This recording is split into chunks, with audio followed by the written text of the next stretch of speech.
Senhoras e senhores, em continuidade às atividades do Seminário de Educação Universitária, damos início à programação dessa noite. A roda de conversa. Jovens, o futuro do nosso país. Com a presença dos doutores Leonardo Boff e Jean Aubry, e com mediação do nosso vice-reitor, professor Dr. Télio. Por favor, Leonardo Boff.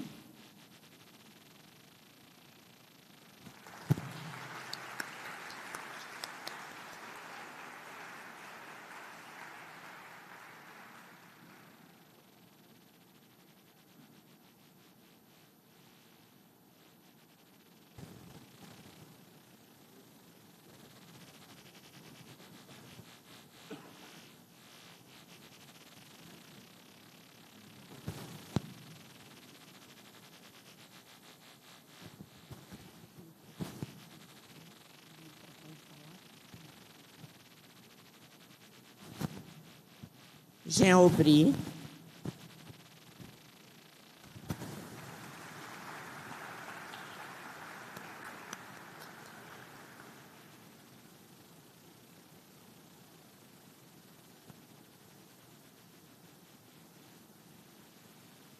Do nosso vice-reitor, professor Télio. Tenham todos uma boa roda de conversa.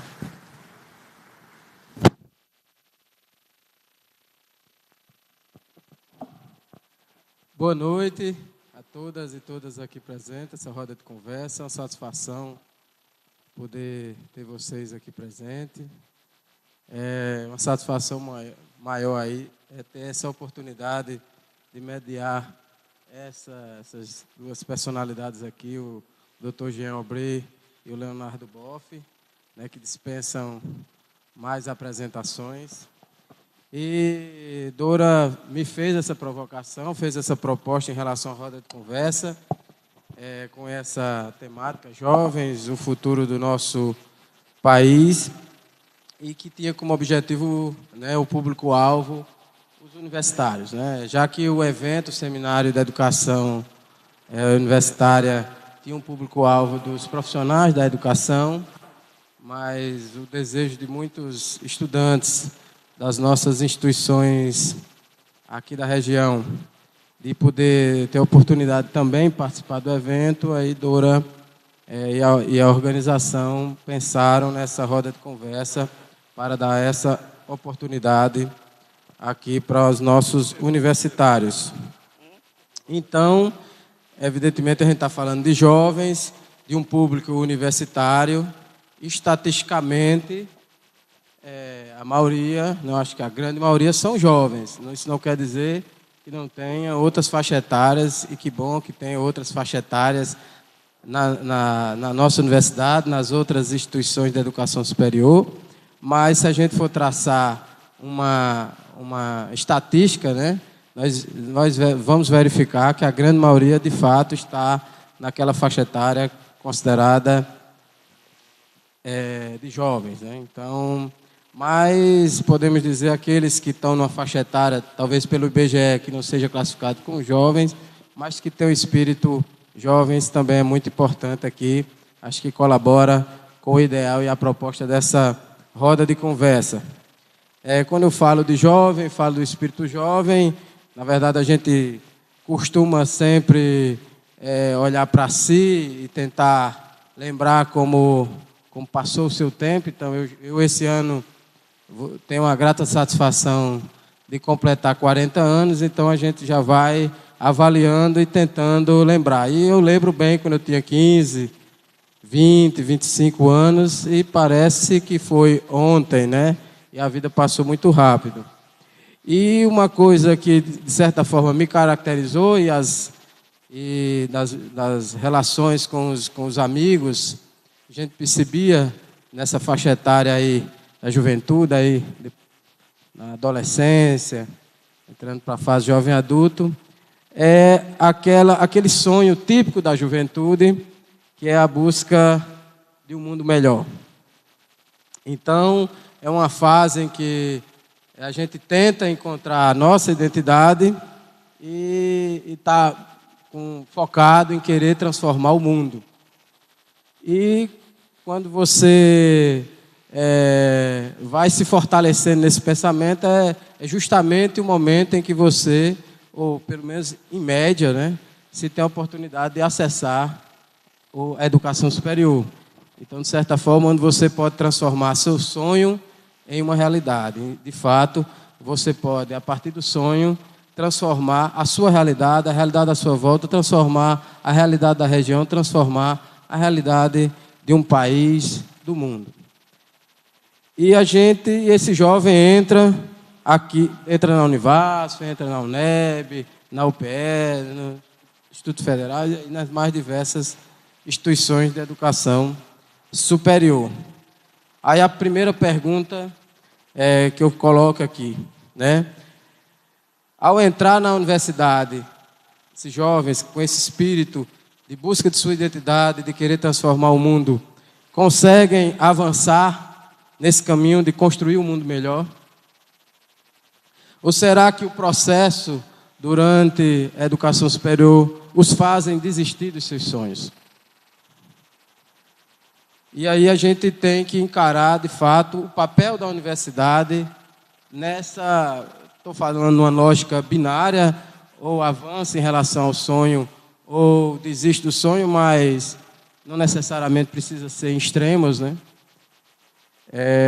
Qual é a nossa missão? Já que nós temos essa missão primordial de formar jovens, então a pergunta que eu coloco aqui: a universidade ajuda a concretizar esse sonho ou ela colabora com que os jovens desistam desse sonho de transformar o mundo, de ter um mundo melhor? Certo? Então essa é a primeira provocação que eu faço aqui. E também coloco o entendimento que quando eu falo do mundo, o desejo de um mundo melhor, evidentemente que estamos falando de visões individualizadas, que não necessariamente são convergentes. E eu acredito que a natureza da universidade também tem que ter uma natureza plural, ou seja, de visões de mundos divergentes, mas que se complementam, né, no que a gente tenta, digamos assim, pretensiosamente falar de busca da descrição da realidade. Então, a universidade deve ser plural. Então, como é que ela pode trabalhar para que dentro dessa pluralidade essas visões de mundos se complementem e se somem na busca de um mundo melhor? E também encaro que o jovem está buscando sua identidade e a universidade também precisa, a depender da região a que se encontra, ela também ter sua identidade muito clara, muito bem definida. E falando aqui especificamente da universidade, a gente fala assim: a universidade é encravada no sertão, mas que deve estar conectada com o mundo. Então, a busca de uma identidade, e assim, por assim dizer, por ter uma universidade catingueira, típica do sertão brasileiro. Então, dentro dessa proposta aqui da roda de conversa, Jovens, o futuro do nosso país, o que uma universidade encravada no sertão, que deve estar conectada com o mundo, pode contribuir para que os jovens potencializem, né, esse desejo, esse sonho de busca de um mundo melhor, e que a gente possa convergir, ou pelo menos somar essas visões aparentemente divergentes, que somem de maneira complementares para que a gente, de fato, realmente possa ter um mundo melhor. Tá? São essas as minhas provocações iniciais. E aí eu queria falar para o Gostaria.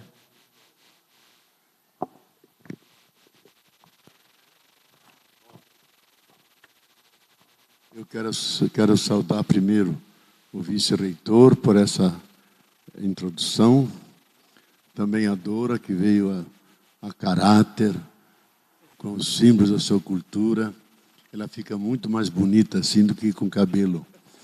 E seria mais bonita ainda com o cabelo trancinho e dourado, amarelo, como existe muito na Bahia.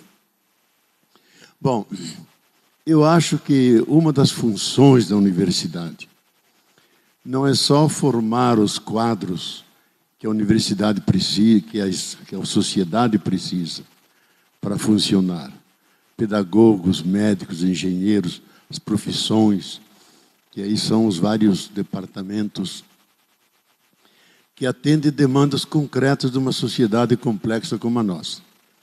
Ela cumpre essa função. Mas, simultaneamente, e sempre foi assim, a universidade também é local do questionamento, da invenção, das novas ideias, da crítica da realidade, das projeções de novos sonhos. Sempre a universidade foi um nicho de pensamento, de protestação, de criação, seja na história dos povos, mas também dentro da nossa própria história brasileira.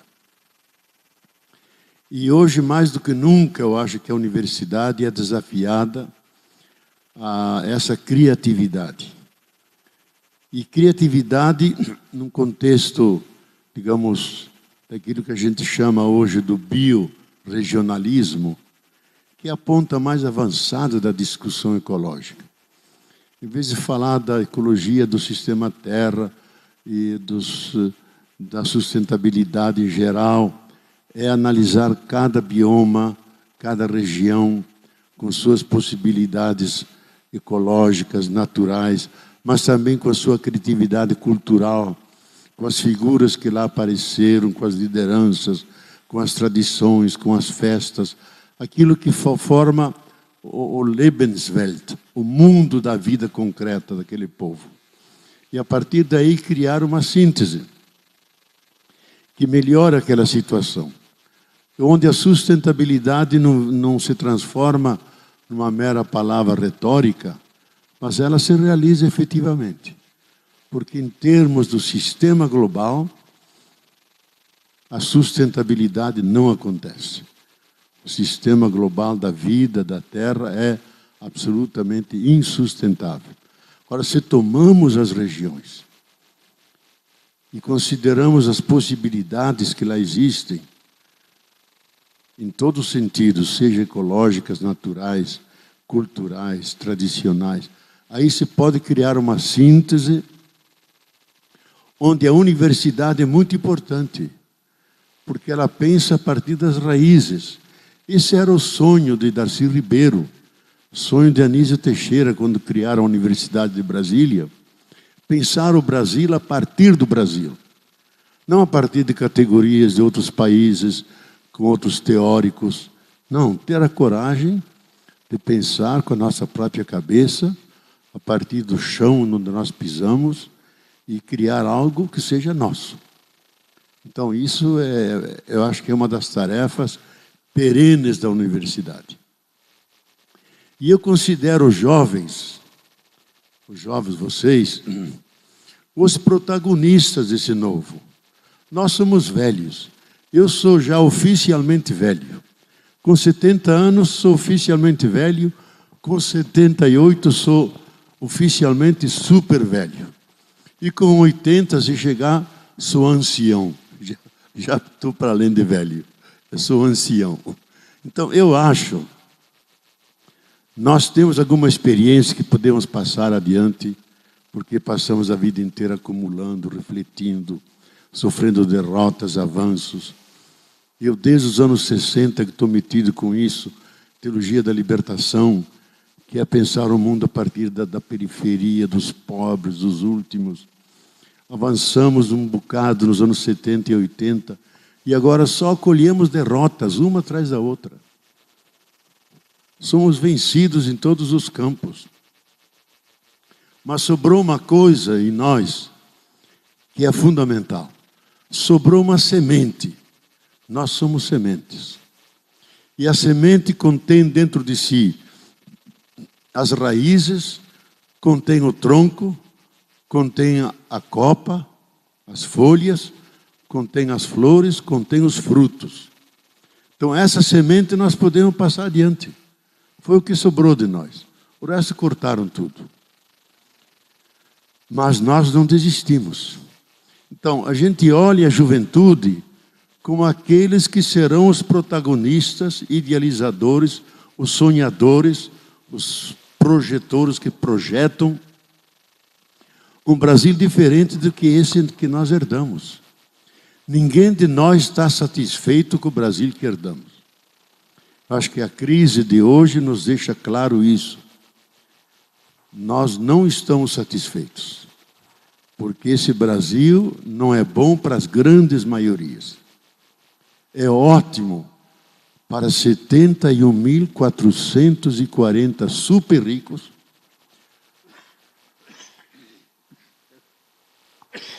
estou morrendo de velho. São 71.440 super ricos que o IPEA elencou há 2 anos, quando Gessé Souza, que é um dos nomes novos da sociologia brasileira, era o presidente do IPEA, uma das primeiras coisas que Temer fez foi dispensá-lo. Ele escreveu um livro que merece ser lido, A Tolice da Inteligência Brasileira. A tolice da inteligência brasileira. E um último dele, as tramóias do golpe que ocorreu contra Dilma. É um grande pensador. Diz, essa crise é ótima para esses 71 mil ricos e super ricos, porque eles acumulam mais do que nunca com a crise. À custa dos juros altos, da exploração, do fracasso da economia para nós, mas para eles não.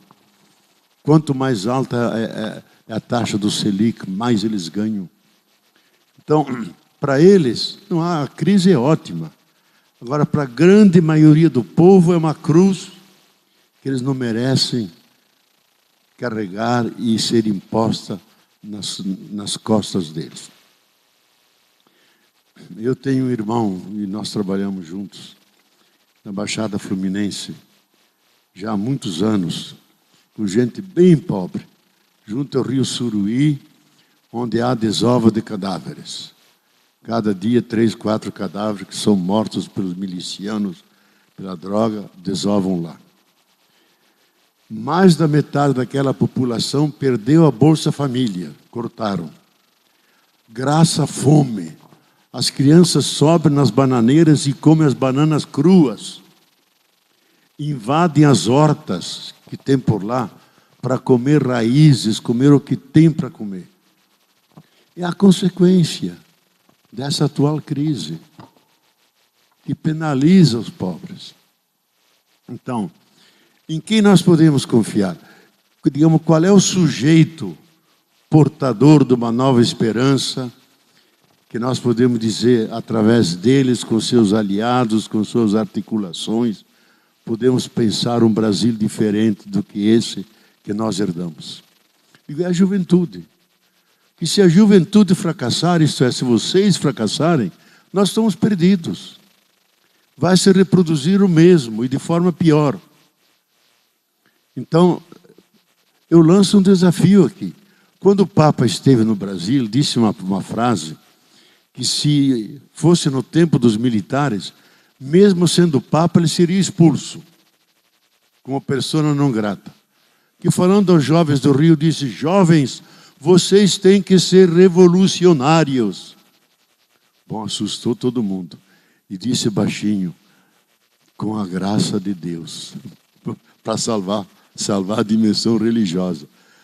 Vocês têm que ser revolucionários. Isto é, vocês não podem aceitar esse mundo que está aí. Vale a protestação, a ação de protesto. Vale a indignação, indignar-se. É a primeira atitude nossa diante de uma realidade perversa, é se indignar. Não aceitar que tantos são mortos, tantos passam fome, que haja esse descalabro político. Nós nos indignamos. Mas não basta indignação. Não basta a protestação. Nós temos que começar a fazer coisas. Então eu vejo que um pouco por todas as partes, eu mesmo estou animando alguns grupos, que começam de novo a discutir aquilo que discutíamos nos anos 70 e 80, que Brasil nós queremos. Que Brasil nós queremos. Porque esse que está aí nós não queremos. E quem vai construir esse Brasil? Quem são os aliados? Quem são que está do nosso lado e podem nos ajudar? E como devemos nos organizar, ocupar as praças, ocupar as ruas, porque são os lugares que nos sobram e que é o nosso lugar. Então, germinalmente, devagarzinho, está começando a surgir algo alternativo a partir dos jovens, dos movimentos sociais populares, e entre esses movimentos sociais populares, os jovens desse movimento. Eu estive conversando lá com jovens do MST, na universidade deles, Florestan Fernandes, perto de São Paulo. Cheio de sonhos. A gente tem que moderar porque eles têm com vontade de fabricar bombas molotov jogando por aí, sabe? Tal é a raiva contra as injustiças. Diz, meu irmãozinho, não faz porque correlação de forças é difícil. A polícia vem com um fuzil, você vem com uma bomba molotov feita no quintal da casa, não funciona. Nós fizemos nos anos 60 e apanhamos. Todo mundo foi para a tortura, foi para o exílio. Tem que ser um processo mais longo, que vem de baixo, visando um outro tipo de país. Então, eu não sei qual é a saída. O que eu sei é que nós estamos num voo cego. O avião está voando, talvez nem piloto tem. A gente não sabe para onde a gente vai. Lideranças não tem. As que havia são corruptas. Tem algumas, poucas, que são mais regionais. E nas bases, sim. Olha, eu quando viajo por aí, dando palestras em municípios, especialmente municípios do PT, mas não só do PT, prefeitos extremamente éticos, que têm um diálogo com o povo, um bom serviço de educação, de saúde, contato com a população camponesa, um trabalho fantástico. Só que são coisas regionais, que a gente não vê. E nem a mídia grande cobre essas coisas boas deles. Quando estive em Vitória da Conquista, encontrei o prefeito de lá extraordinário. Foi a vida inteira mochileiro, depois se fez médico. Anda com um chinelo no meio dos camponeses, fazendo um trabalho fantástico de educação, de saúde. É uma outra cidade. Há uma liderança fantástica, mas está lá embaixo. Então, existem lideranças, mas elas não puderam emergir. Os meios não estão interessados em dar visibilidade a eles. Nós temos que descobrir esses. Então, a nossa situação é, de certa maneira, dramática. Eu não digo que é desesperadora, porque para cada problema há uma solução, como dizia o velho Santo Marx. Para todo problema existe uma solução. O problema é encontrar a solução. E vocês que são criadores, têm fantasia. O nosso o nosso software daqui está muito carregado, já cansado. Ele já não tem muita fantasia. A gente olha os dias passados, eu sempre cito o Salmo, quando me falam, eu cito o Salmo, eu olho os dias passados e tenho os olhos voltados para a eternidade. Porque daqui a pouco eu tenho que enfrentar a eternidade, nem mais esse mundo. Mas enquanto a gente está vivo, temos que lutar por esse mundo. Porque o reino de Deus começa aqui embaixo e não vem depois da morte. E Jesus começou esse processo. Não é que trouxe o reino, trouxe coisa nenhuma.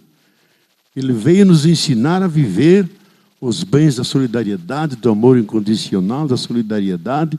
E quem faz isso começa a instaurar aquele sonho que ele chamava reino de Deus, que nós chamamos hoje uma sociedade justa, sociedade de direitos, sociedade onde as pessoas se reconhecem, aceitam as diferenças, crescem juntos, busca uma convergência para além das diferenças. Isso é possível a gente realizar. Então eu deixo como um desafio para vocês. Vocês têm que levar essa bola para frente. E nós vamos atrás, torcendo, dando força, e, se for possível, transmitir um pouco da experiência que nós acumulamos nesses anos de luta, de vitórias, de fracassos, de chagas que carregamos.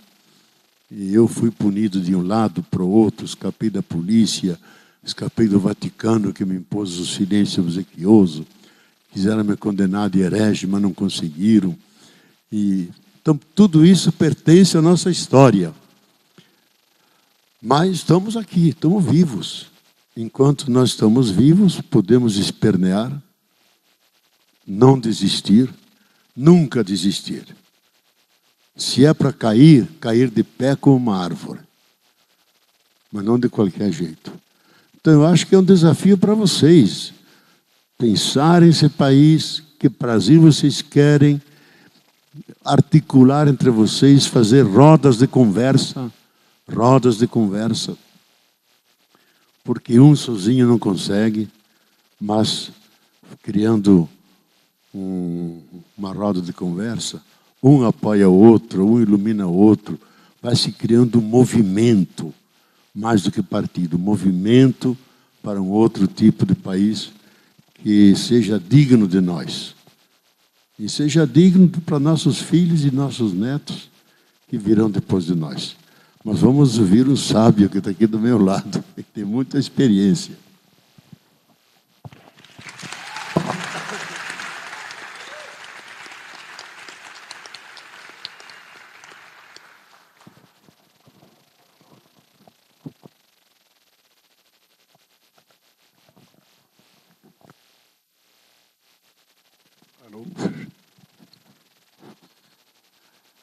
Boa tarde.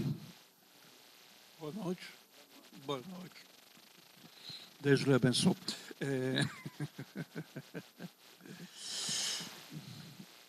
Sonhar.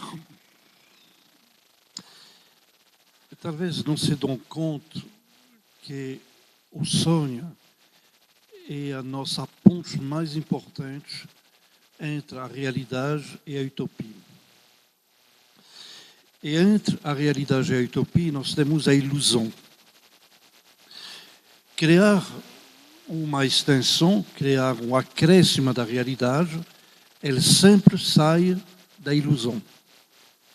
O que é ilusão hoje é que você vai trazer da ilusão através, justamente, de uma ponte, e que vai se tornar realidade, será uma extensão da realidade. Uma novidade que amanhã será considerada normal.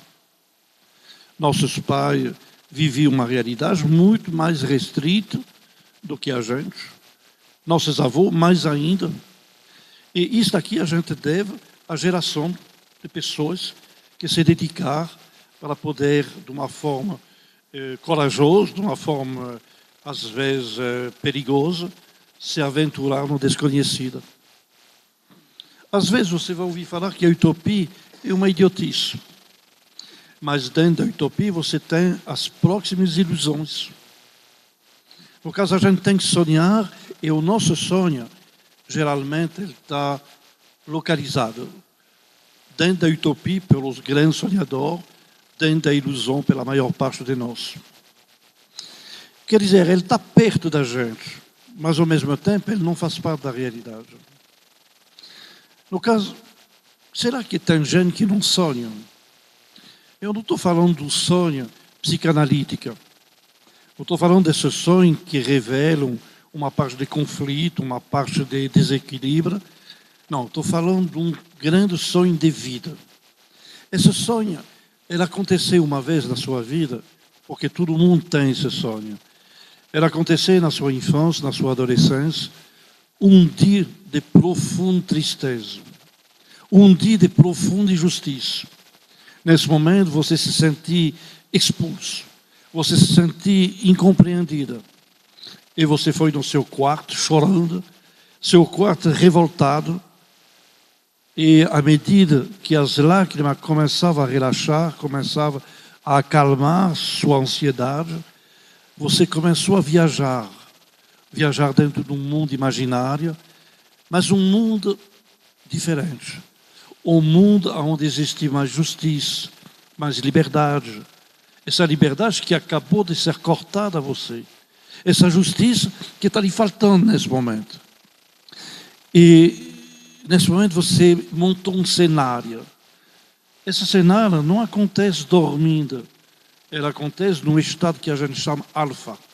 Um estado intermediário entre o sono e a vigília.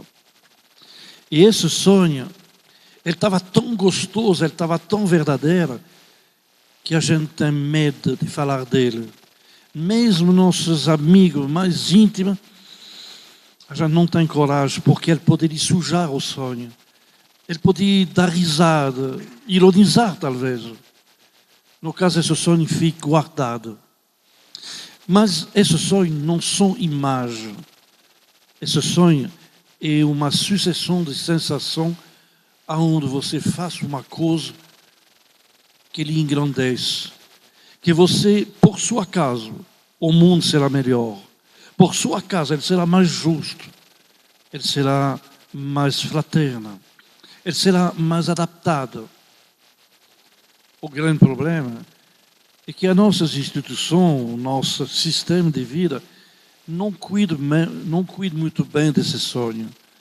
Ele acaba até por muita gente ser esquecido um dia. Ele não se lembra. Precisará fazer um trabalho de pesquisa, de escavação, para que de repente, mas espera um pouquinho. Não, mas agora me lembra.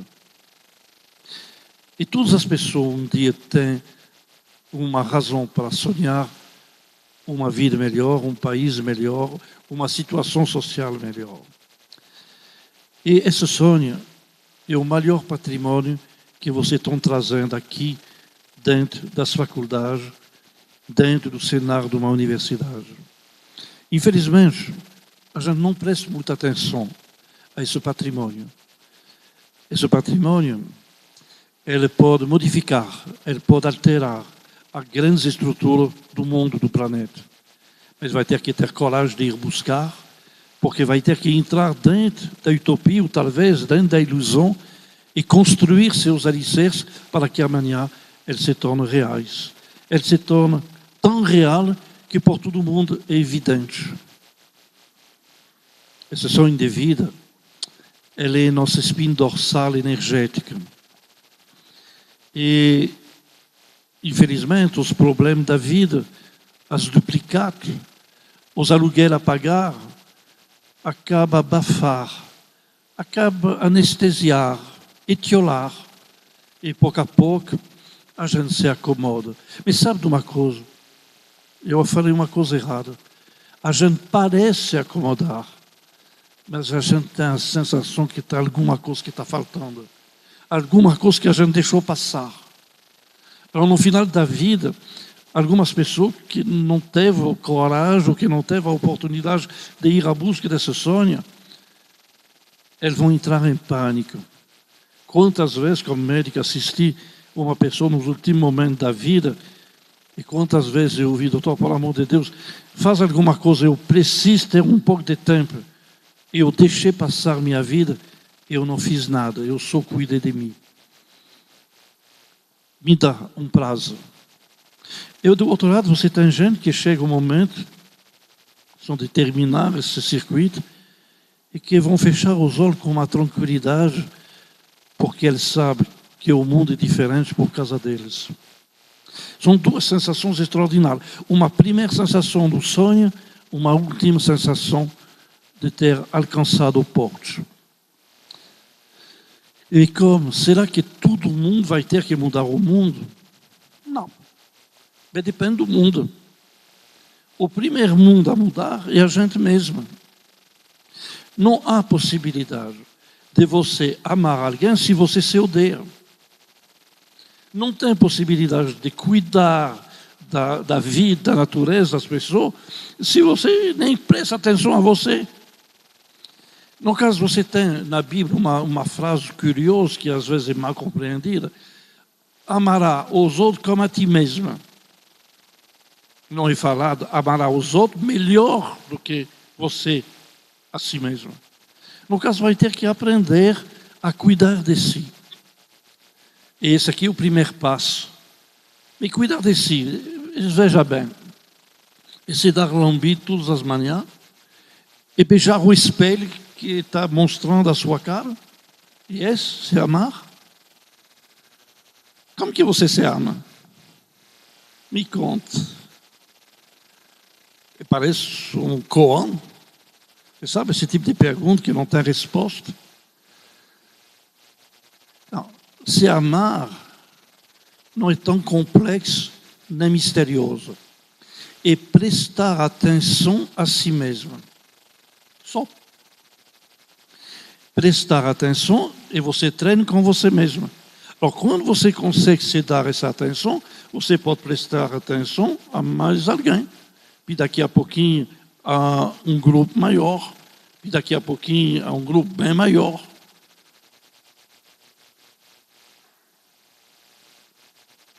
Prestar atenção a si mesmo, por quê?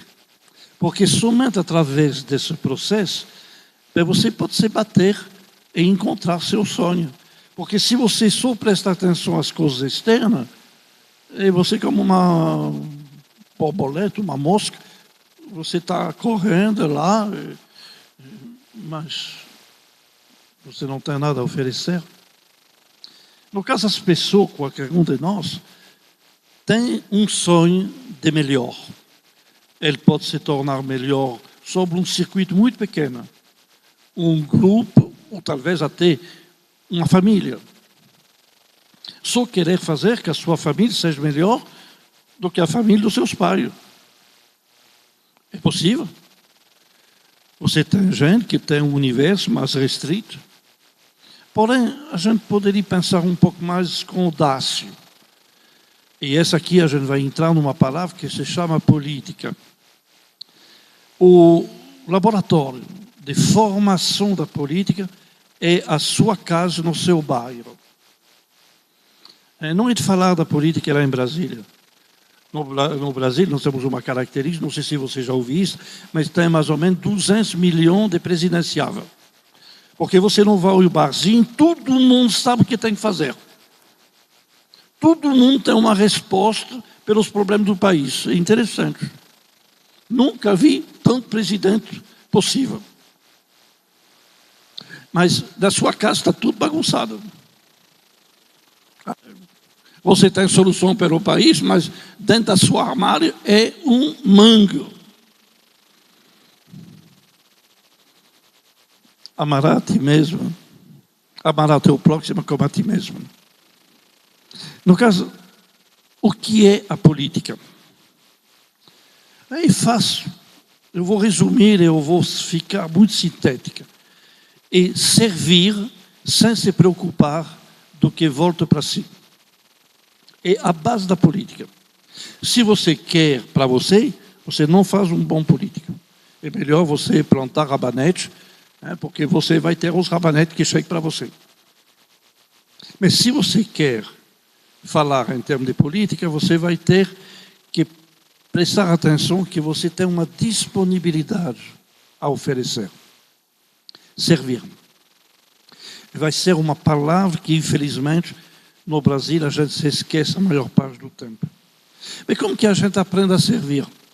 No seu bairro, na sua rua, de conhecer as pessoas, de ir a fazer o contato com as pessoas, de conhecer os problemas, de poder auxiliar, na medida do possível, às vezes um sorriso, um abraço, um bom dia, às vezes é uma lata de alguma coisa, um pouquinho de sal, outras vezes é simplesmente um sorriso, um estímulo, uma palavra.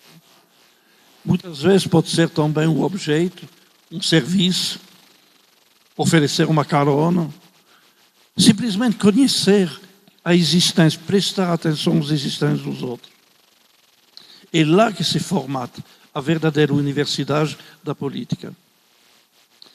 E a partir de começar a se interessar no desenvolvimento que existe dentro dessa comunidade, de interferir, de apitar, de poder eventualmente discordar. O caldeirão da formação da política não tem outro lugar. Alors, gradativamente, ele vai ampliar seu tamanho e ele vai começar a ter, através, por exemplo, do voto, uma possibilidade de escolher os escalões dos diferentes patamares do poder. Só que a gente tem que se lembrar que essas pessoas são eleitas pelas pessoas de base. Quer dizer, ele tem a cara dele. Nós estamos muito chateados com os políticos do Brasil. Eu não sou chateado. Estou dizendo, tem minha cara. Esse aqui sou eu. Cada vez que houver alguém que está reclamando, sou eu mesmo. Eu votei para eles. Sou eu que escolhi. E no final, a gente não está tão diferente. Talvez eu omiti no imposto de renda alguma coisa. Eles estão colocando um número com muito mais zero. Tudo bem, ok. Mas no final é a mesma coisa. Eu sou tão corrupto do que eles. No caso, o que eu vou poder acusar essas pessoas? A gente não preparou essas pessoas a saber gerenciar a um patamar maior, uma comunidade mais ampla. E por isso que você tem uma responsabilidade, o que Leonardo estava colocando. O futuro depende do que você vai determinar. Depende que você vai à busca desse seu sonho, porque no seu sonho não tem roubo. No seu sonho não tem malandragem. No seu sonho tem uma doação. No seu sonho é você fazer alguma coisa de forma generosa, ao benefício de tudo. Você não se preocupa do que você vai ver em retorno. Talvez apenas somente uma certeza, que vale a pena. Que é isto que vale a pena. Esse sonho é um tesouro. Esse sonho, ele é capaz de gerenciar tudo o seu futuro. Se você permita que ele tenha acesso à sua vida. É isto que faz a grande diferença. Então você vai me dizer, mas esse sonho, por alguém simples dentro da Caatinga, ele pode interferir sobre algumas pessoas. Será um mundo dele. Mas a partir do momento que você entra na faculdade, você muda de patamar, sabia? O seu sonho não lhe pertence mais, não é mais alguma coisa que você pode esconder. Você sabe o que significa uma faculdade? Tem ideia?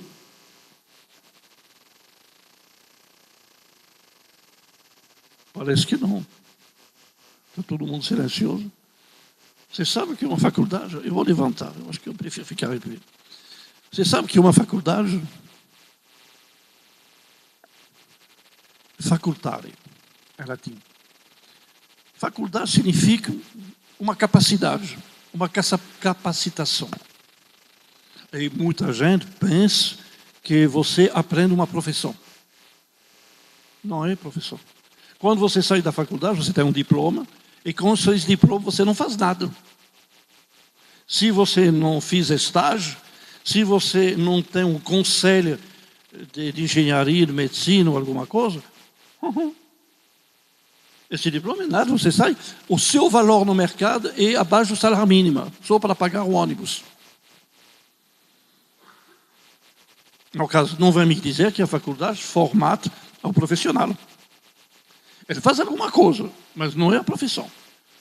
Ele treina você a entender alguma coisa referida a uma profissão. Por exemplo, ele vai entrar na história e lhe contar todos os profissionais dessa área que fizeram que essa área chegue a esse momento do conhecimento. Eu chamo isso de tijolo. Cada pessoa vai construir um tijolo que constrói o edifício. No caso, se é engenharia, são os engenheiros que vão alterar, que vão modificar, que vão modernizar. Se é na medicina, será a inovação da medicina, a evolução da medicina. E cada um vai trazer um tijolo e que você, nesse momento, nessa faculdade, você vai ter que compreender, que entender, que conhecer esse tijolo. Alors, quando você chega ao nível do mercado, o nível do diploma, o nível do diploma, você vai ter que comprovar que você entende o passado.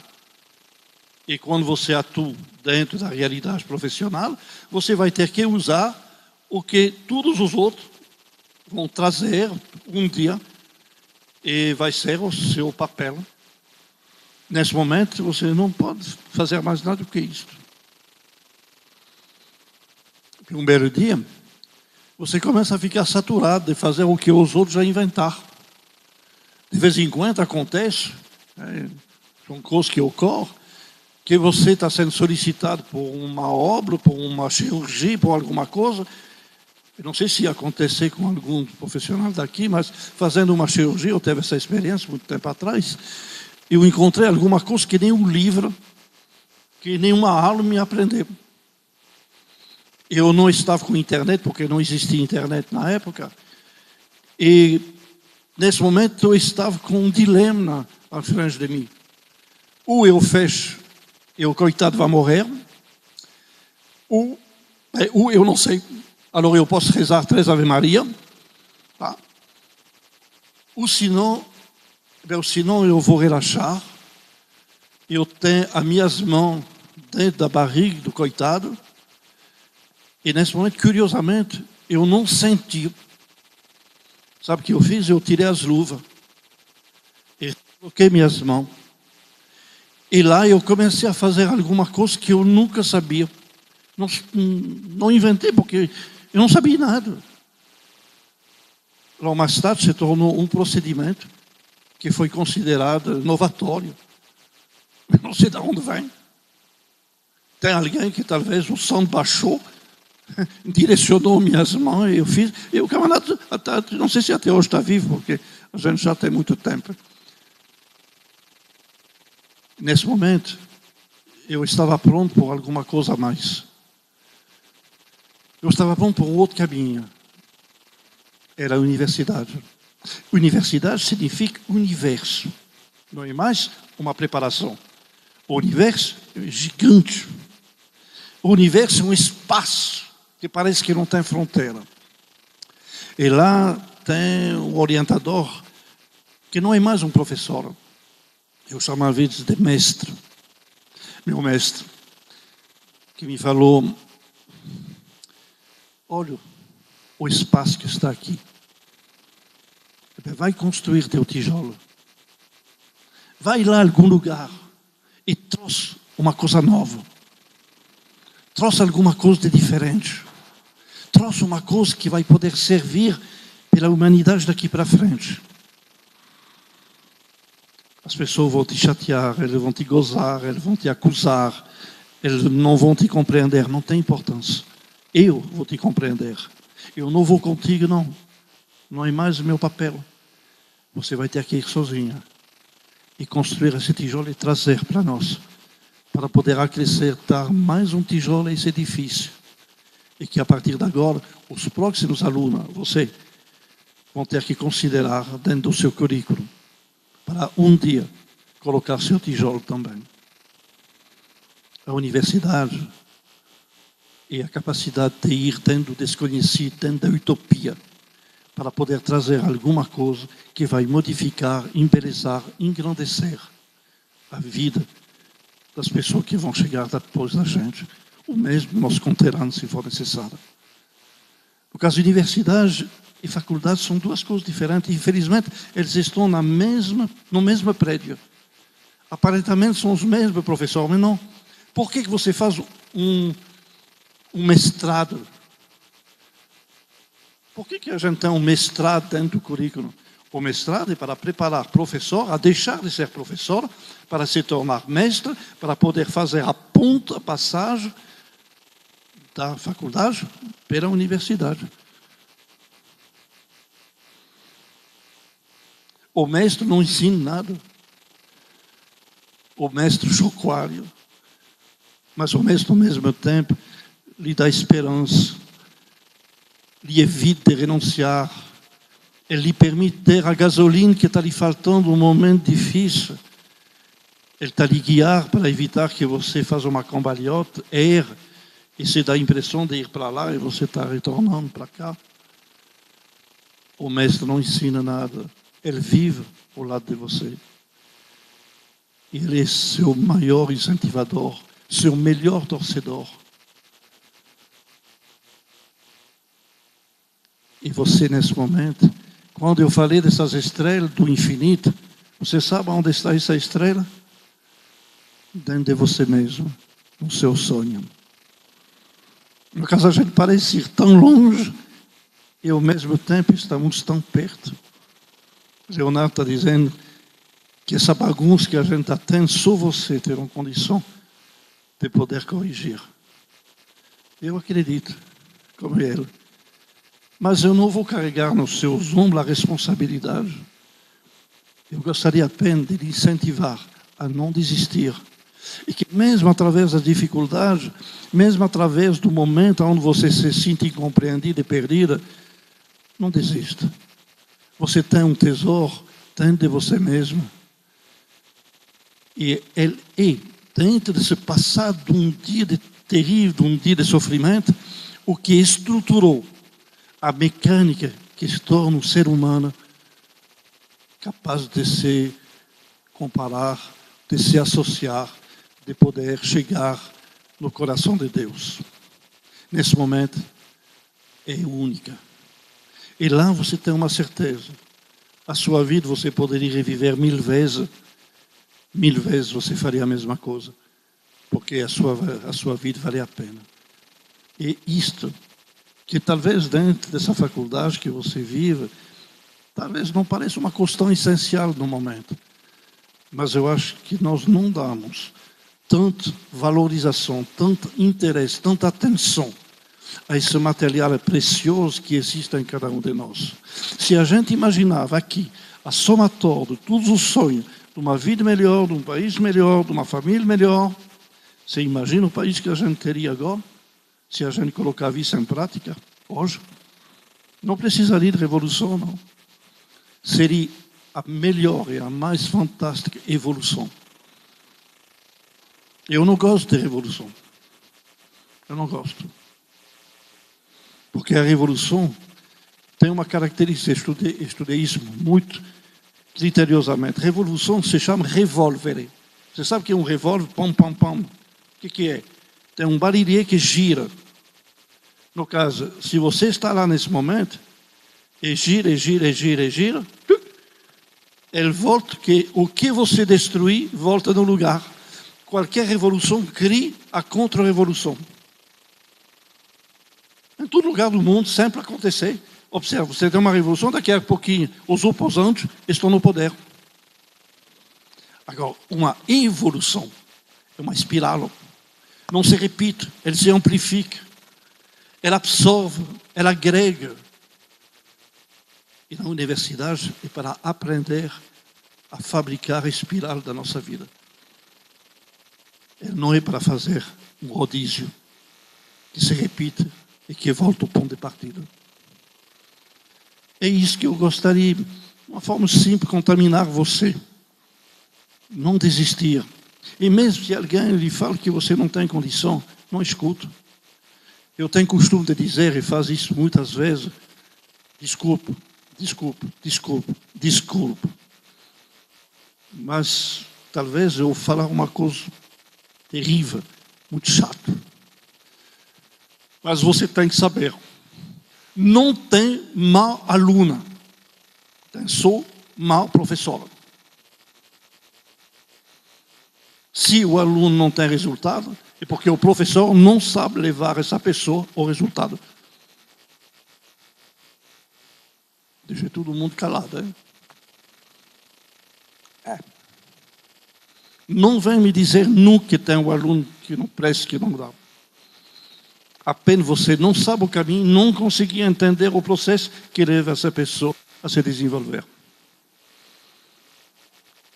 Até uma pessoa que aparentemente não teria condição, existe um caminho. E lá o papel que faz o professor ser diferente. Porque ele tem que conhecer os seus alunos de tal maneira que ele inventa um sistema por cada um deles. Se ele quer padronizar, não funciona, não. A gente não é boiado, não. Mesmo boiado, o gado conhece seu nome. Ele tem uma maneira de ser, de andar, de fazer, de responder. Imagina? O nosso sonho é uma sensação única. Você é especial, você é irreprodutível. Não tem morfologicamente e não tem energeticamente a possibilidade de você ter um xerox. E você acha que você não vale para nada? Liberte isto. Estuda, estuda, sim, estuda. Estudar não é só aprender, é de compreender, é de se colocar e de poder absorver os elementos. O conhecimento é fantástico, mas ele não é a solução. É parte da solução. A solução é a sabedoria, a capacidade de poder sentir. Você pode entender uma pessoa, é ótimo, mas se você pode sentir essa pessoa, é totalmente diferente, é completamente diferente. Então, se eu posso sentir um pouquinho de você, a gente vai longe. O Leonardo estava falando há alguns minutos referido à idade. Existe uma ideia que passa e que questiona se a juventude sabia e se a velhice podia. Bom, bem, nós não podemos tanto, Leonardo. A gente está obrigado a ir com a bengala. Mas a juventude, ele pode ir. E se ajuda um pouquinho ele a pegar o caminho certo, a gente vai longe. Vocês vão longe, vocês vão criar. E não desista de criar esse país de liberdade, esse país de respeito, onde não tem diferenciação, esse país de fraternidade que para nós faz tanta falta. E que seria, se fosse aquilo que a gente vivia, seria realmente o paraíso na Terra. A gente não diz que Deus é brasileiro, a residência de Deus no paraíso, falta só a gente.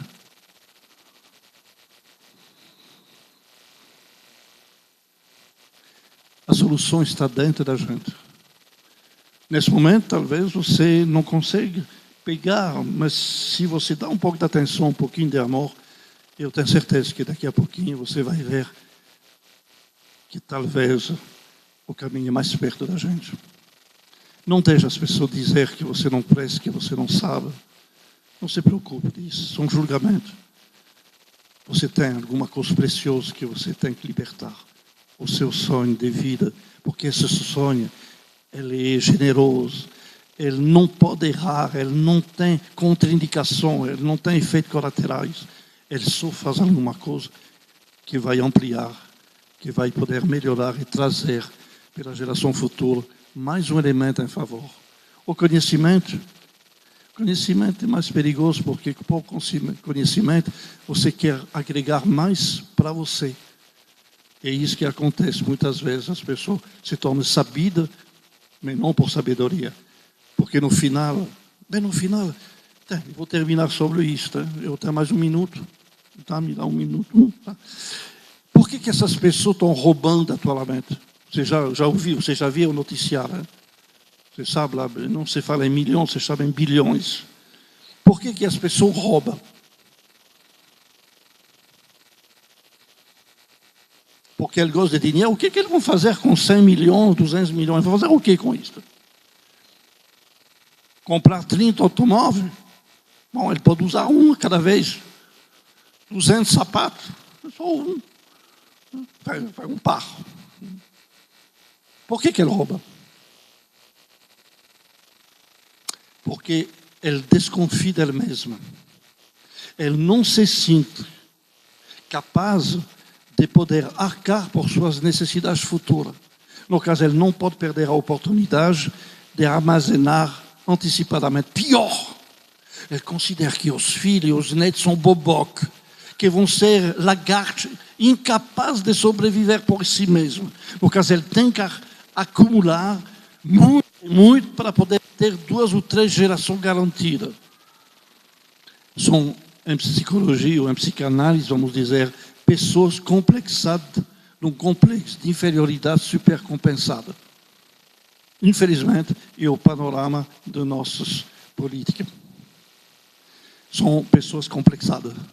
Não é muito bom de ser dirigido por pessoa complexada. No caso, se ama, procura o seu sonho, não desista dele e não duvide de você. E não tem complexo de inferioridade que vai poder desestruturar a sua capacidade de servir e de servir bem o seu vizinho, o seu país, a sua pátria, o mundo. E o mundo vai lhe colocar dentro de uma situação privilegiada, porque ele não será do mesmo jeito por sua causa, ele será melhor. Obrigado pela atenção.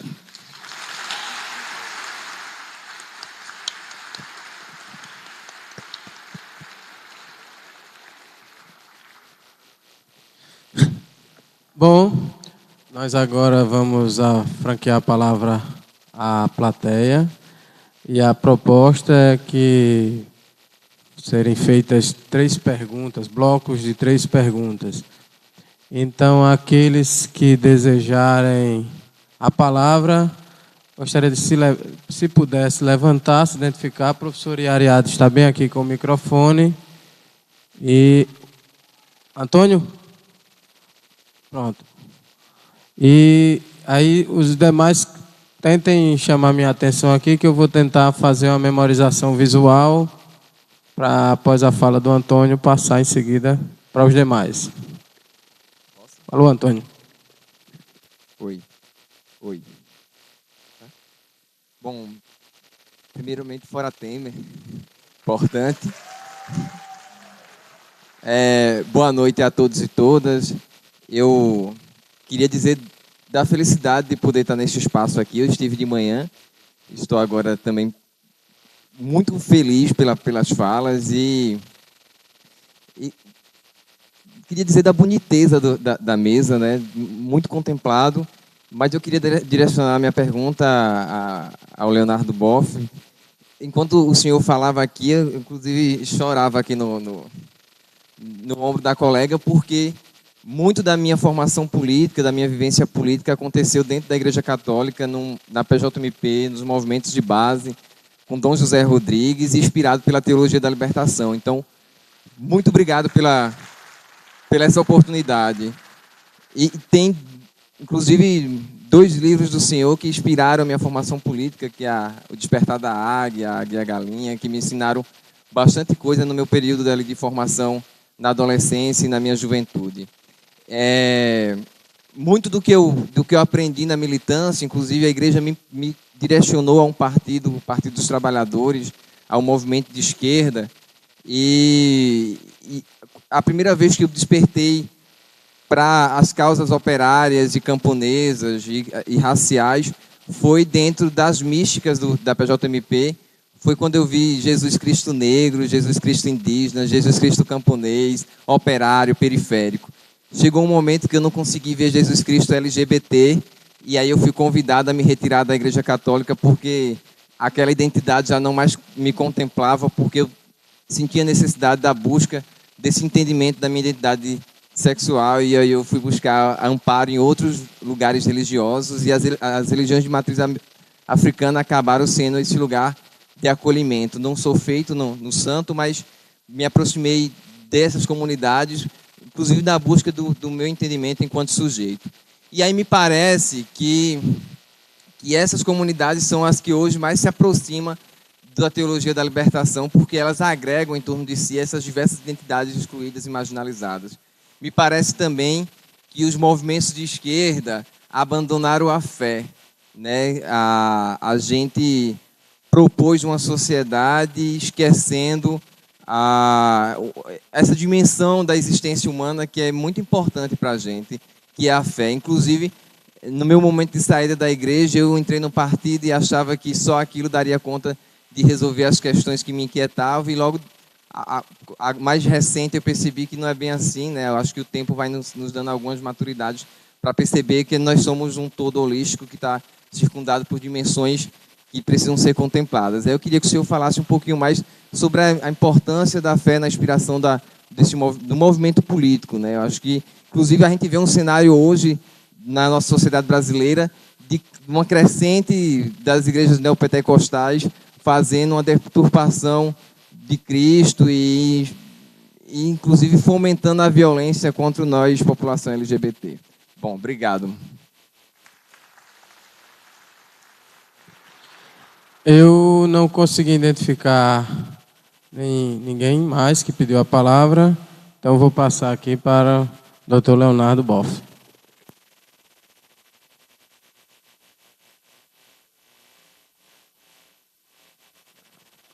Existe um movimento entre os cristãos, movimento ecumênico, que se chama Movimento Fé e Política.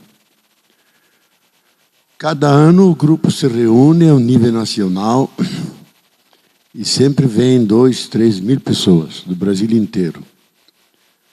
Seja cristãos engajados, que querem mudar a sociedade, seja políticos que têm alguma fé e vê na fé uma inspiração para uma ética, para a política como serviço, como busca comum do bem comum. O sentido é fazer da política um instrumento, para usar o dialeto cristão, um instrumento para realizar os bens do reino de Deus, que é a justiça, que é o respeito aos últimos, que são os direitos humanos, essas coisas que constituem o conteúdo do reino de Deus. A política é instrumento para isso. E a fé é uma fonte inspiradora para levar isso avante. E é tão inspiradora que mesmo quando nós somos derrotados, ela nos dá motivos para continuar e acreditar nesse sonho, na linha que o Obri aqui falou, esse sonho. O Lula sempre disse, muitas vezes, ele tem participado até desse movimento Fé e Política, que a origem do PT se deve a 3 fontes. As lideranças operárias, que ele diz que era um grupo de gatos pingados perseguidos pela polícia, ele e outros, que era o grupo que veio do exílio, a maioria de origem socialista, marxista, mas sem articulação entre eles. E o que contou mesmo para a fundação do partido foram as comunidades eclesiais de base. Isso ele repetiu muitas vezes. Porque elas deram substância, deram corpo. Não é que as comunidades entraram no partido. As comunidades criaram células do partido. Porque viam no partido um instrumento de avançar na direção da justiça, na direção de outro tipo de Brasil. E ele sempre dizia que em cada comício ele se dava conta onde estavam as comunidades ou não. Porque ali havia animação, havia canções, havia movimento. E até hoje ele diz, grande parte do crise do PT, porque ele perdeu uma ligação orgânica com essas bases, seja das igrejas, não só da igreja católica, das várias igrejas que têm um compromisso social, porque há outras igrejas que não falam nada disso. É só vendem pedaços do céu para ganhar dinheiro, mas não se incomodam com a situação concreta dos pobres. Mas existem as igrejas históricas, luterana, parte da batista, católica e outras, que têm um real compromisso, a partir da fé, na transformação da sociedade. Então, ali se alimentam os sonhos. Esse grande pensador da política que foi Max Weber, que Max Weber encontrou, depois da derrota da Primeira Guerra Mundial, professor lá em Munique, a juventude toda desanimada. Perdemos a guerra, o país ocupado pela França, pelos vários países, desesperados. Ele fez uma conferência longa, que é acessível em português, A Política como Missão. Política como missão. E lá no fim do livro, ele diz: a política só subsiste se ela viver de uma mística, não no sentido religioso. A mística como algumas ideias poderosas que movimentam para a ação e que te sustentam mesmo dentro da derrota. E se uma política não tem uma mística, ela acaba se perdendo no brejo dos interesses corporativos, das brigas internas. Então essa mística, para nós cristãos, ela nasce da fé. Para outros, nasce do ideal humanitário, o socialismo entendido como a radicalização da democracia, a plenitude da democracia. Aquilo que Boaventura de Souza Santos chama a democracia sem fim, que começa em casa, vai para a comunidade, vai para o sindicato, vai para o partido, vai para o aparelho de Estado. A democracia como um bem universal e um modo de conviver, que é de colaboração, de decidir juntos, de discutir juntos, etc. Então, eu acho que nós precisamos ressuscitar essa mística, essas ideias poderosas. E quase não tem hoje. A mística virou não uma missão, uma profissão. Alguém quer ser rico, se faz político. Porque em pouco tempo ele desvia dinheiro, aceita compromissos, já fica rico. Só que pela perversão, pela corrupção. Oxalá isso, pelo desmascaramento que está ocorrendo agora, vai ser mais, não digo que seja impossível, mas vai ser mais difícil. Então eu apoio essa ideia que a gente tem que alimentar essa visão, que nos dá um horizonte mais amplo, que vai além do partido, porque o partido é sempre parte. Nós queremos o todo, mas mediado pela parte, e não nos perdemos na parte. Mantemos essa visão mais global, mais holística, que você falou, de uma sociedade de menos, como dizia Paulo Freire, uma sociedade menos malvada, onde não seja tão difícil o amor. Difícil amar hoje. Uma sociedade com tanta injustiça, tanta pobreza. Diz, é uma sociedade malvada. E é mesmo.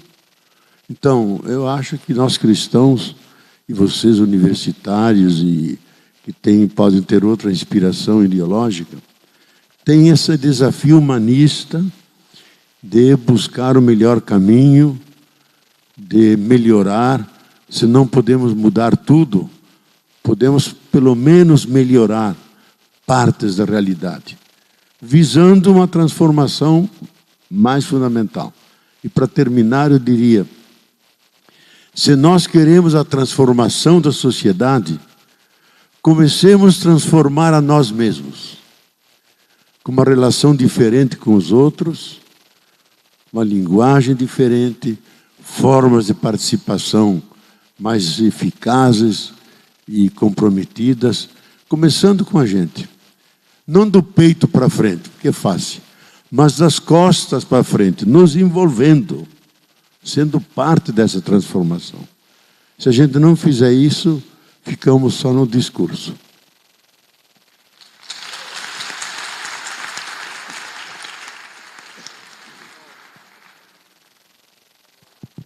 Oi. Pois não. Boa noite. Meu nome é Márcia Galvão, eu sou professora da Rede Estadual da Bahia. Tenho 13 turmas de 45 alunos. Trabalho com História e Sociologia. Sou militante da esquerda desde a adolescência. Fui presidente da União dos Estudantes Secundaristas de Petrolina, a primeira mulher a ser presidente dessa entidade em Pernambuco, aqui no interior. E fui presidente do diretório acadêmico. Sou mãe, sou avó e sou professora. E hoje a gente vive um dos momentos mais complexos dentro da escola e na sala de aula. E ouvir hoje vocês dizendo, não desistam. Não desistam dos seus sonhos, seu sonho está dentro de você. E se você for cair, caia de pé como uma árvore. Me motiva e vai me estimular ainda mais. Sou alvo, ultimamente, de ameaças constantes. Sou considerada uma pessoa que deve ser tirada da escola por um grupo desta cidade, um grupo que se reúne semanalmente com uma formação conservadora. Sou chamada de gaysista, abortista, comunista louca. E se assim for, serei. Estou sendo. Não entendo qual a concepção e qual o propósito dessas pessoas. Mas essa semana comecei um trabalho bastante interessante de sociologia, onde os alunos assistiram um batismo de sangue e aí várias equipes de sociologia estão refazendo os cartazes de mortos e desaparecidos durante a ditadura militar. Eles estão estudando a vida, a forma que foram presos ou foram mortos. Estão refazendo os cartazes, desaparecido ou assassinado, até o final do mês de abril. Eu estou resistindo, eu estou lutando. Não é fácil. Então, eu agradeço a fala de vocês hoje, porque vai me motivar a resistir. E se eu tiver que cair, eu vou cair de pé como uma árvore. Mais um, né? Quer falar? Bom, eu acho...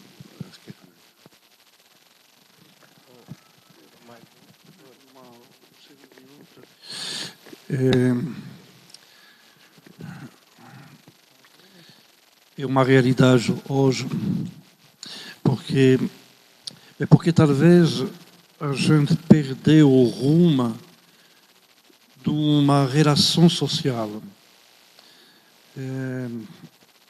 Ser professor é uma vocação. Não é nada, absolutamente nada fácil, porque você tem que inventar cada dia e matar vários leões. Porque você trabalha com material humano. E hoje eu acho que nós temos um problema sério dentro da sociedade, e não saber justamente ficar na sua identidade. Eu não posso, nesse momento, voltar, porque o nosso tempo é muito curto, mas eu me proponho amanhã de justamente abordar esse processo da identidade. E a falta de identidade, ele se manifesta dentro da sociedade pelo desrespeito, pela invasão, pela incapacidade de poder reverenciar, reconhecer, não uma hierarquia, mas um processo. Eu falava para o Leonardo alguns minutos atrás, para que justamente dentro da percepção cristã ou religiosa, qualquer que seja a religião, eu tenho uma forma mais simples de poder limitar, de poder condensar. E talvez ele vai responder, não a sua pergunta, mas a sua colocação. Para ser gente, para ser homem no sentido humano, não homem ou mulher, precisamos de uma regra, ou pelo mínimo 4 regras. Essas regras são antigas, mas a gente pode falar delas de uma forma mais moderna. A primeira, honrará o teu Deus em todo momento, em qualquer circunstância, por qualquer ato da tua vida. Artículo 2. Honrará teu pai e tua mãe, porque sem ele você não teria a percepção que você existe, independente dos acertos ou dos erros. Artículo 3. Honrará teu próximo, porque ele é o melhor espelho de você mesmo, e nele você poderá encontrar sua grandeza e suas limitações. Artículo 3. Você recebia em herança um mundo e a natureza, e você é responsável de entregar a ela, seus filhos, seus netos, melhor do que você recebeu. Por causa a honra, sim, o respeito é o elemento prioritário que faz a diferença de uma civilização evoluída. Uma civilização, sem regra, é caótica do jeito que, infelizmente, na sala de aula acontece em muitas circunstâncias. Não é honrar o professor porque ele tem uma hierarquia, mas ele está aqui nesse momento, da forma que ele faz, substituindo talvez um pouco os pais pelo conhecimento, pela evolução, pela capacidade da manhã poder se tornar alguém. No caso, o professor, muitas vezes, é raramente sacrificado. Infelizmente, até muitos pais cometem o erro de abonar, de reforçar a posição dos filhos e considerar que o professor é sempre errado. Quando eu falei para você alguns minutos atrás que o professor não sabe fazer isso, também eu tenho razão. É preciso descobrir caminho para voltar a saber honrar Deus e a saber honrar as pessoas que estão ao redor da gente. Se não tem essa honra, não existe uma diferenciação entre os animais e as pessoas que se consideram gente superior. No caso, eu acho que esse processo é um processo educativo, que é fundamental, que você aprende na família, você aprende na igreja, você aprende dentro de algumas circunstâncias, mas esse é o verdadeiro processo pedagógico. Inclusive, eu posso dizer para você que a escola não educa, a escola ensina. Volta à educação a partir da universidade. Mas até lá, ela ensina, ela classifica, ela ordena. A educação é uma coisa de luxo, uma coisa muito acima. Infelizmente, no Brasil, muitas pessoas, muitos jovens, são carentes de educação porque eles não recebiam essa educação nem na família, nem na igreja, nem em nenhum lugar. No caso, quando ele chega na escola, cabe à escola de fazer uma coisa pela qual ele não é preparado. Não deveria ser chamado Ministério da Educação e Ministério do Ensino, mas a gente chama também o Ministério da Saúde, e o médico não entende saúde, ele só entende doença. Seria o Ministério da Doença. Bom, são reformas que a gente pode pensar para mais tarde.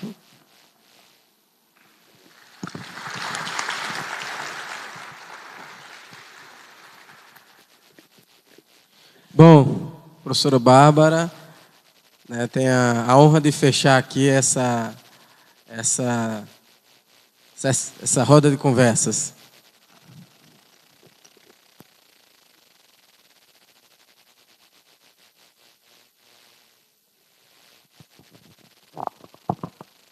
Pronto. Boa noite.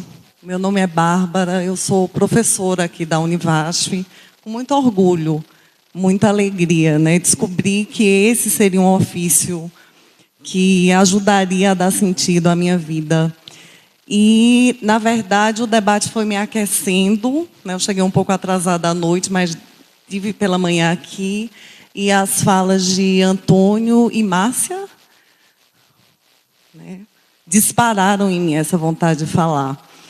Porque eu gostaria muito que vocês pudessem partilhar conosco, né, além de tudo que já vem partilhando, que estratégia, sem que isso tenha caráter de receita, vocês usam para lidar com o que eu tenho chamado, e é a autoria de pesquisadoras da psicologia, né, enfim, que eu consulto, desejos de manicômio. Desejos de manicômio. Eu trabalho na área de saúde mental, né? E quando elas trazem, né, Machado e Lavrador se chamam essa expressão desejos de manicômio, elas querem se referir a uma necessidade de controle, de manter tudo muito dentro de um padrão. Eu acho que isso que acontece aqui na região de um curso de formação conservadora é algo assustador, que está ganhando uma força que me faz pensar, nossa, isso nunca deixou de existir, será que um dia isso vai deixar de existir?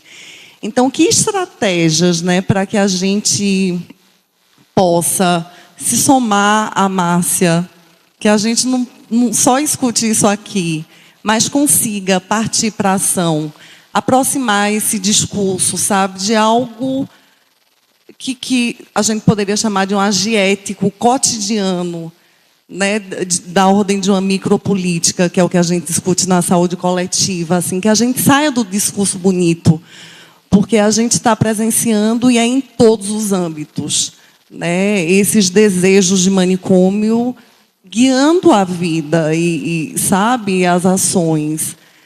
Eu sei que é um tanto complexo e realmente não estou querendo receita, é compartilhamento de experiência e um pouco essa coisa de sair daqui mais fortalecida, porque está difícil cotidianamente, né? Eu acho que esse é um momento privilegiado, eu sempre acho que momentos assim são mais ricos que sala de aula, sabe? Porque a gente sai movido, a gente se revigora, a gente sai pensativo.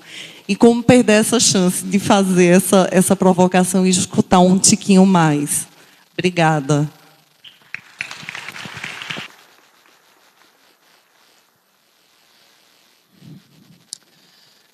Seria objeto de um seminário inteiro.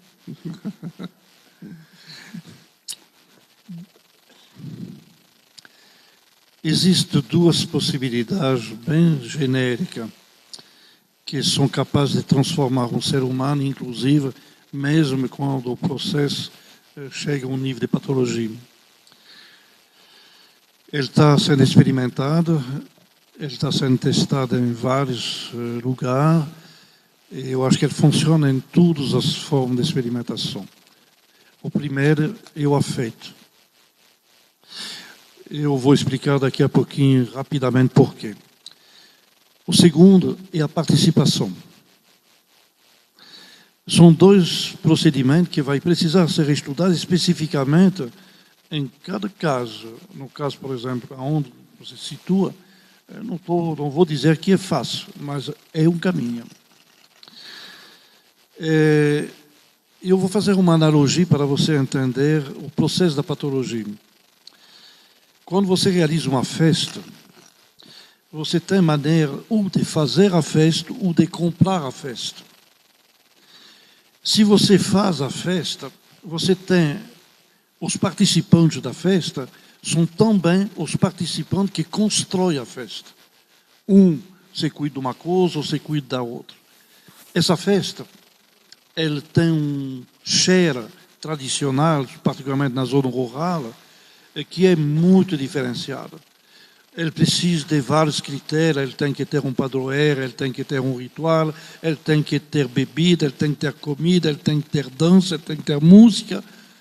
E isto faz a coesão de uma aldeia, a coesão de uma cidade, a coesão de um país. E se alguém não participou, que chega lá de gaiato, essa pessoa fica meio se sentindo estranha, e a única coisa que ele possui nesse momento é quebrar. E quebrar os bancos, quebrar alguma coisa, porque ele não participou, ele precisa de uma participação. No caso, quando você tem uma rebeldia, você pode também analisar em termos psicanalíticos que existe uma percepção dessa pessoa que ele se sente rejeitado. E como ele se sente rejeitado, ele pode ter ações extremamente violentas para poder manifestar a atenção, provocar a atenção sobre ele. Não é mais uma questão apenas sociológica, é uma questão psicanalítica. Se você cria uma festa através que você compra a festa, que são outros que fabricam isto, se torna uma hemorragia, se torna uma hierarquia impossível. Porque cada nova festa que vai ser proposta, ele tem que ser melhor do que as anteriores. Para poder permitir focalizar a atenção, porque no momento o participante ele tem só um papel, ser o juízo. E ele vai ter que ser surpreendido, para poder considerar, não, foi bom mesmo. E se você fizesse uma festa igual ou menor, isso aqui foi horrível. No caso, dentro da nossa vida, você terá pessoa, e essas agressões que a gente observa, particularmente na juventude, e por causa que esse jovem, muitas vezes, sente que ele não tem uma identidade. Alguns anos atrás, eu fui chamado por um problema lá no Minas Gerais, o promotor estava com um problema sério com um menino de 14 anos, que já matou 7 ou 8 pessoas. Não está para botar na cadeia, ao mesmo tempo ele fugiu da FEBEM na época. Realmente eu estava um pouco preocupado, porque é uma situação muito conflitiva. Eu criei uma comunicação, não vou falar da amizade, uma comunicação. E eu perguntei para ele, mas você tem aqui, por exemplo, um lar que você não tem na rua, você tem televisão, roupa, comida, você não está bem? O que te falta? Por que você não gosta? Então, nós fomos pela rua. À medida que a gente avançava na ladeira, homens e mulheres entravam em casa, fugiam. Então, ele olha para mim e diz, você vê, aqui eu sou importante. Está todo mundo se cagando de medo. Bom, ele explica de uma forma, disons, simbólica a falta de uma identidade. Ele preferia ser um bandido assassino para que dentro dessa identidade ele seja reconhecido, porque nas outras identidades ele era anônima. No caso, às vezes, você tem um paciente dentro do seu ambiente que é muito carente de uma atenção que é colada a uma identidade que, nesse momento, não é válida, não existe, é desestruturada. Muitas vezes, esses jovens que estão agredindo os professores, eles fazem isso para se sentir importantes. Eles fazem isso porque a gente não permite a catalogação de uma identidade adotada, a faixa etária, dentro do sistema educacional. Hoje eu não vou poder entrar, você me perdoa, vou tentar amanhã um pouquinho avançar nesse caminho, porque eu acho que cada um de vocês, saber se você é aluna é uma identidade. Saber se você é professor é uma outra identidade. Você vai ter uma carteira de identidade que é uma identidade social. Só que daqui a pouquinho você tem que ter um CPF, que é uma carteira de identidade em termos do Ministério da Fazenda. Você tem uma CNH que é referida ao fato de você poder transitar dirigindo o veículo. Quer dizer, essas identidades vão aumentar, elas vão se enriquecer. E nós não sabemos hoje, particularmente para nós no Brasil, o benefício de muitos que vão lucrar com isto, qual é o nosso papel, qual é a nossa identidade. Não quer dizer que ela é definitiva. Ele pode ser transitório, ele pode ser bem transitório. Mas nesse momento, ela é a identidade para você construir o próximo passo e você criar uma nova identidade dentro do qual o jogo de relacionamento dessas identidades se torna mais adequado, mais coerente, mais, eu diria, mais humana. Quando alguém invade a identidade do outro, a gente tem um conflito. Bom, é muito superficial, me perdoe, mas eu acho que o afeto e a criação de espaço participativo vai permitir diminuir, sem dúvida. Agora, eu precisaria fazer um diagnóstico um pouco mais preciso dentro de cada caso. Mas a solução tem. O que nós trabalhamos dentro da nossa fundação é justamente poder atender através de mecanismos, através de exercício, e posso garantir com você que funciona. Funciona a 100%. Não a 90%, a 95%, a 100%. É o processo que permite liberar a pessoa do que chama um caixote de ansiedade que criou uma identidade inadequada. E os nossos problemas são todos aquilo. Se você tem esse poder, e nós temos esse poder, só que eu preciso treinar essas pessoas durante algumas semanas, talvez alguns meses. Não é simples, mas não é simples porque você fica travada por essa identidade que não quer ceder, que não quer aceitar de recuar. Mas a vida é simples, somos nós que complicamos. Tem esperança, sim. Talvez a gente tenha a oportunidade de falar um pouquinho mais. Eu gostaria, porque eu acho que você não pode perder a esperança. E parabenizo a sua solidez, a sua não desistência. E eu gostaria muito de sentir que você perdure nisso. Fique tranquilo. Vai chegar um momento que a gente pode fazer esse mundo melhor. Esse mundo melhor porque nesse momento você vive no inferno. E você sabe que é o mundo melhor que você quer. E a gente precisa construir esse mundo. Essa é a nossa tarefa.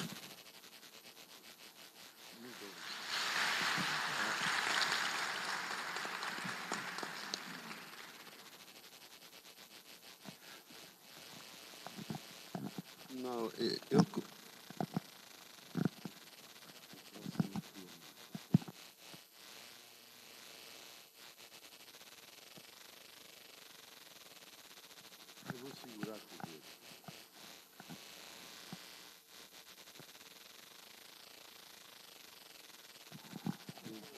Oi.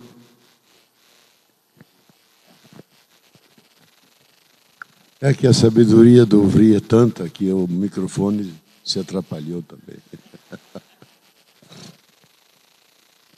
Não, eu concordo fundamentalmente da função de coesão da festa. Inclusive nesse livro meu, que está, porque alguns tiveram em mãos aí, Direitos do Coração, tem um capítulo inteiro sobre a importância da festa. Porque a festa é o que dá, não só a festa como festa, mas a preparação da festa é muito importante. A parte muito importante. E na festa todo mundo se reconcilia. Mesmo até que eles são inimigos, na festa eles têm que ficar amigos ou fingir que são amigos. Porque a festa é o campo da reconciliação.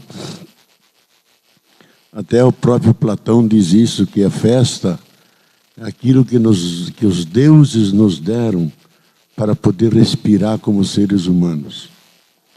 Então a festa, ela dá coesão, ela quebra as pontas, ela aproxima as pessoas. E a consequência, porque tem 3 partes: preparação, a festa e o que vem depois da festa, que é uma nova relação, uma alegria de viver, um novo sentido das coisas. Quer dizer, a realidade flui muito mais. E nós esquecemos a coisa da festa. Nós temos entretenimento que a televisão fornece, que as companhias fazem pacotes, e você faz e volta mais cansado de quando foi. Tem que tirar até férias para descansar, viu? Então isso não é festa. Isso é entretenimento. Festa é algo antropológico, da gratuidade da pessoa, da comunicação e da coesão. E outro ponto que eu acho importante é a gente crer profundamente naquelas verdades das quais nós estamos convencidos. A gente tem que crer mesmo. E implica, às vezes, sofrer por causa disso. E aí aparece o testemunho, a inteireza da pessoa. Por exemplo, hoje na mídia é comum você ser acusado de comunista. Comunista virou grande palavrão. Comunista não existe. Na China não é comunismo, aquilo é uma forma própria de ditadura do Estado, não tem nada que ver com o comunismo. A União Soviética já não existe mais. Mas virou palavrão para desqualificar uma pessoa. Você é comunista. Por quê? Porque você não está enquadrado naquela visão sistêmica do sistema consumista, que quebra, que borra as diferenças e faz todo mundo igual. Não um cidadão, um consumista. Cidadão é diferente, cidadão pensa, é livre, decide, etc.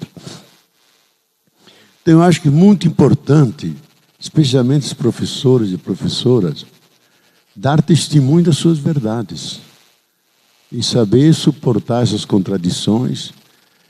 Isso tem como efeito uma irradiação da pessoa, que é algo que vem de dentro. Que Freud e Jung estudaram bem isso. Quando as pessoas vivem das profundas convicções, elas acabam irradiando uma energia positiva que as pessoas percebem. Aí há inteireza, aí há uma pessoa que não é quebrada, que não finge, que não negocia, mas é inteira. Então, eu acho que isso a gente tem que mostrar e também fazer que os nossos estudantes, meninos e rapazes e moças, possam ter essa atitude. Porque isso é ser plenamente humano, eu acho. De viver profundamente suas convicções e, ao mesmo tempo, já dizia Max Weber, a gente ter profundas convicções e, ao mesmo tempo, ter certa distância para relativizar, para desdramatizar. Senão a gente afunda. Isso cria um espaço que também os outros têm as suas convicções e vocês possam conviver e dialogar, e um espaço comum, onde há respeito, onde há um escutar o outro, e não logo desqualificar e colocar à margem. Isso é... A civilização faz isso. E nós estamos em tempo de barbárie, não de civilização. Barbárie ao nível mundial. Quase não há diálogo, é guerra. É terrorismo. E é só abrir as mídias, como dizia Humberto Eco, parece que a boca do inferno se abriu. Tudo quanto é palavrão e é proibido aparece lá. Mas é a nossa realidade. O ser humano é sapiente e demente. E hoje é duplamente demente. Não é só sapiens e demens. É sapiens, demes e demens. Como repete muitas vezes Edgar Morin. Quer dizer, há tanta demência, tanta irracionalidade na sociedade, que é difícil a gente manter uma estatura humana, uma inteireza. Mas devemos estar convencidos disso.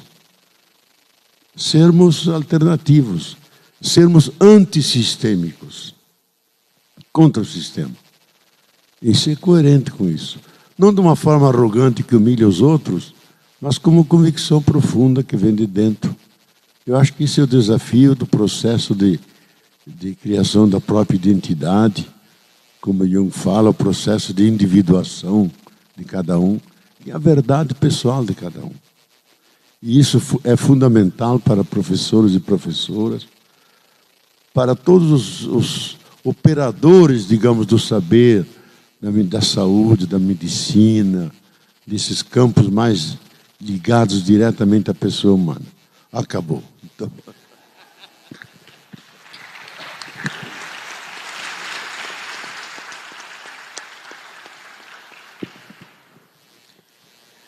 Bom, não sei se todos aqui sabem, né? Alguns devem saber, mas assim, Bárbara, agradeço, você fez a pergunta que eu queria fazer, né? Aqui a gente fica naquela inquietação, mas eu tenho uma formação na física, né? Formação acadêmica na física, principalmente na física teórica. Então, a gente na física filosofa muito, mas também é provocado, é treinado a apresentando soluções para os problemas, sejam péssimas soluções, mas que sejam soluções, né? Na verdade, isso é muito forte na nossa formação. Então, a gente fica sempre inquieto com essas. Qual a estratégia? Como é que sair do discurso bonito e, de fato, transformar a realidade, né? Então, acho que foi importante daqui dessa conversa. Eu acho, particularmente aqui, percebi, não sei se estratégias, mas eu acho que diretrizes que a gente pode estar seguindo, e eu acho que a gente pode, nesse exercício, ir realmente ir transformando a nossa realidade para melhor. Né? Eu diria, primeiramente, como diretriz principal aqui, é não desistir dos sonhos. Né? Colocaria uma segunda diretriz aqui, que é a transformação começa em si mesmo. Então é importante fazer o exercício da crítica e o talvez difícil exercício da autocrítica. Da minha formação teórica em física, tem a questão do princípio da dualidade onda-partícula, né, que a gente trabalha na teoria quântica. E aí eu, às vezes, faço algumas brincadeiras e trago isso para o mundo da sociedade e digo que nós somos uma dualidade indivíduo-coletivo. Né? Então, difícil de dissociar, né, em alguns momentos, o indivíduo e o coletivo. E eu acho que nesse exercício de transformar em si mesmo, fazer a crítica e a autocrítica, a gente vai transformando esse dual indivíduo-coletivo, melhorando o indivíduo e o coletivo. Né? E eu acho que a gente sai aqui também com algumas diretrizes que, para isso, elevar o entusiasmo, elevar a autoestima, né, a estima, manter essa inquietação como importante, não estar conformado, estar sempre inquieto, estar sempre se perguntando. Eu acho que com coragem, com respeito, com tolerância, né, ocupando os espaços que ocupamos, seja nas bases, seja na atividade política, seja em outra atividade que nós exerceremos, né, eu acho que seguindo essas diretrizes que eu pude captar aqui nessa conversa, com certeza teremos um futuro melhor.